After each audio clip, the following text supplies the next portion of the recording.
Ay, tayo lang kami, maglalaban pa kami. Tapos, kung ilan yung shoot yan, yung ilang parehas lang yan. Bakit pinagdadasal mo sa ha? Ay, par.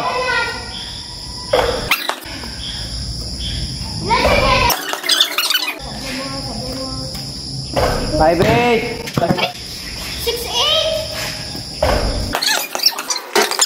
Sampung tirap ito yung pumasok. So, ilan sa'yo? Tignan nyo yung mga bata rito. Open dito yung basketball court. No? Nakagandahan dito. Sa Alfonso, Cavite. Sa Barangay Sikat. No? Hindi kagaya ron sa ibang ano. Sa Manila, sa Manila, yung mga court sa Manila, kadalasan may mga ano na. May mga fence na. No?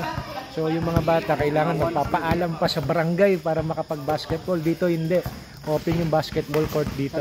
So, openly nakakalaro yung mga bata. So, nalalayo sila sa masamang bisyo. Okay? So, sana ron sa mga barangay captain ng mga Manila, no? Wag niyo wag niyo kandaduhan yung basketball court nyo. Ha? I-open nyo sa kabataan para anytime yung mga kabataan pwede maglaro, no? Hindi yung makakapaglaro lang yung may pera kasi nga nakasara para yung makakapaglaro lang yung mag-aarkila. Ha? Wag po ganoon, no? Wag yung pagkakitaan yung basketball court. Okay?